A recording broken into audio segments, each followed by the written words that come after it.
Chief minister Revanth Reddy ने जुमा को यूट्यूब जर्नलिस्ट पर शदीद बरहमी जाहिर करते हुए कहा कि उन्हें देखकर तमाचा मारने का मन करता है। उन्होंने तेलुगु अखबार नवा तेलंगाना की 10 साला तकरीब से खिताब करते हुए मौजूदा सहाफत पर बरहमी का इजहार किया और कहा कि सहाफती इक़दार खत्म हो रही हैं।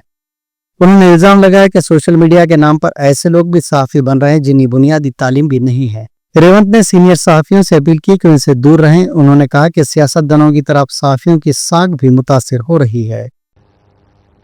పత్రికా సమావేశాలకు కూడా ఎవరు పడితే వాడు లోపలికి వచ్చేసి మీకంటే ముందుగాల ముందల కుర్చీలో కూర్చుంటాడు. ఇంతకుముందు నేను చూస్తాను, ఒక 15 సంవత్సరాల క్రితం నేను ప్రజాప్రతినిధిగా ఎన్నికైనప్పుడు పత్రికా సమావేశాలు పెడితే సీనియర్ రాగానే సీనియర్ జర్నలిస్ట్ ఏ పేపర్ అన్నా ఉండని, లేకపోతే ఏ టీవీ అన్నా ఉండని, జూనియర్స్ ఎవరైనా ఉంటే సీనియర్స్ వస్తే ముందల సీట్లో కూర్చున్న వాళ్ళు కూడా లేచి వాళ్ళకి సీట్ ఇచ్చి వెనక్కి కూర్చునే వాళ్ళు, ఒకవేళ సీట్ లేకపోతే పక్కకు నించొని నోట్ చేసుకునేది.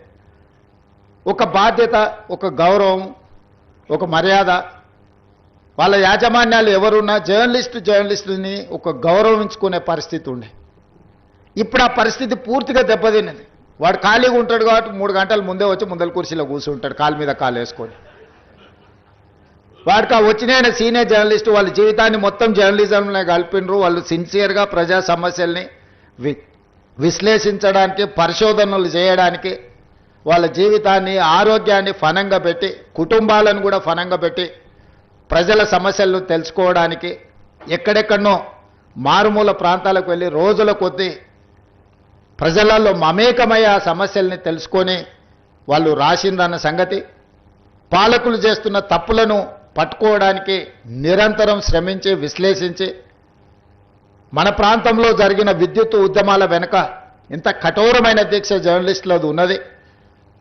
సరళీకృత విధానాలు వచ్చినప్పుడు ఆ సరళీకృత విధానాలు దేశ సంపదను పెట్టుబడిదారులు ఏ విధంగా కొల్లగొడతారని ఆనాడు విశ్లేషించిన జర్నలిస్టులకు ఈరోజు వచ్చినోనికి వాళ్ళ గురించి ఓనమాలు కూడా తెలియని పరిస్థితి. వాళ్ళు వస్తే కనీసం కూర్చోమని చెప్పాల్సిన కనీస మర్యాద పాటించాలన్న ఇంగిత జ్ఞానం కూడా కోల్పోయిన వాళ్ళు ఈరోజు వచ్చి మేము పత్రికా సమావేశాలు పెట్టినప్పుడు ముందల వరుసలు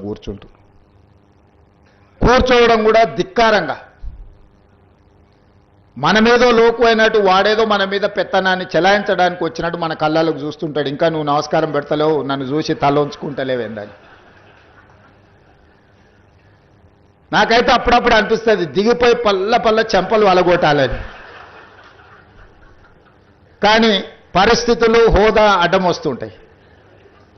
గతంలో జర్నలిస్టులను చూస్తే మర్యాద ఇచ్చి పలకరించి ప్రెస్ మీట్ అయిపోయిన తర్వాత వాళ్ళతో 10 నిమిషాలు మాట్లాడి మేము చెప్పిన దాంట్లో ఏమన్నా లోపాలు ఉన్నాయా, లేకపోతే మేము చెప్తున్న ఉద్దేశం ఇదే అని